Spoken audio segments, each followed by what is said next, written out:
What kind of diplomacy, JD, you are speaking about? What do you mean?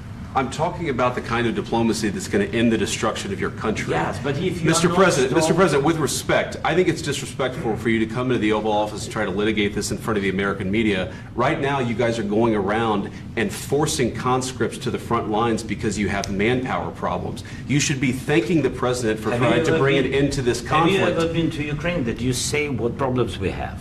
I have been to. Come once. I've actually watched and seen the stories, and I know what happens is you bring them on a propaganda tour, Mr. President. Do you disagree that you've had problems bringing people into your military? And do you think that it's respectful to come to the Oval Office of the United States of America and attack the administration that is trying to prevent the destruction of your country? A lot of questions. Let's start from the beginning. Sure. First of all, during the war, everybody has problems, even you, but you have nice ocean and don't feel now, but you will feel it in the future. God bless. You don't know that. God bless. You God bless. You will not have a war. Don't tell us what we're going to feel. We're trying to solve a problem. Don't tell us what we're going to feel. I'm not telling you. Because you're in no position to dictate that. That's exactly what you're doing. You're in no position to dictate what we're going to feel. We're going to feel very good. You will feel influence. We're going to feel very good and very strong. You will feel influence. You're right now not in a very good position. You've allowed yourself to be in a very bad position, and he happens to be right about it. From the very beginning of the war. You're not in a good position. You don't have the the cards right now. With us, you start having not cards. playing cards. Right now, you don't. I'm You're serious, playing cards. Mr. President. You're I'm playing very cards. serious. You're gambling I'm with the president lives of in war. millions of people. You You're gambling with World War III. You're gambling with World War III. And what you're doing is very disrespectful to the country, this country, that's backed you far more than a lot of people said they should have. Have you said thank you once? A lot of times. No, in this Even entire meeting, today. have you said thank Even you? today. You went to Pennsylvania and campaigned for the opposition in October. Offer some words of appreciation for the United States of America and the president who's trying to save your country.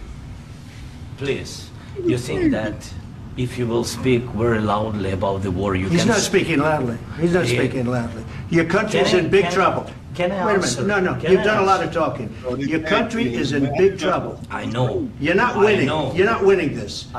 You have a damn good chance of coming out okay because of us. Mr. President, we are staying in our country, staying strong from the very beginning of the war. We've been alone, and we are thankful. I said thanks You haven't in been this alone. cabinet, You and haven't not been only alone. in this cabinet. We gave you, through I this said stupid thank you. president, $350 billion. You voted We gave for you your military president. equipment, You and you voted men for are your brave, president. but they had to use our military. What about West? If you didn't have You our invited military me- equipment, you invited if me you to didn't speak. have our military equipment, this war would have been over in 2 weeks. In 3 okay? days, I heard it from Putin. In 3 days, this is something Maybe new. less. In 2 weeks, of course, yes. It's going to be a very hard thing to do business like this. I tell you. Just say thank you. I said a lot of times to American people. Except that there are disagreements, and let's go litigate those disagreements rather than trying to fight it out in the American media when you're wrong. We know that you're wrong. But you see, I think it's good for the American people to see what's going on. I understand, sir. I think it's I very understand. important. That's why I kept this going so long. The problem is, I've empowered you to be a tough guy. And I don't think you'd be a tough guy without the United States. And your people are very brave. But you're either going to make a deal or we're out. And if we're out, you'll fight it out. I don't think it's going to be pretty, but you'll fight it out. But you don't have the cards. But once we sign that deal, you're in a much better position. But you're not acting at all thankful. And that's not a nice thing. I'll be honest, that's not a nice thing. President, is there no deal? Mr. President, can you tell us what happened? Is the deal off? President Zelensky, can you tell us what happened? Look, you left. You got mad.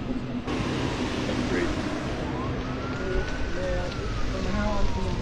Did you sign the deal? He's on the phone. That's the question everybody want to know. Did you sign the deal? Wow. Well, the news cycle got some excitement in it. So that's crazy.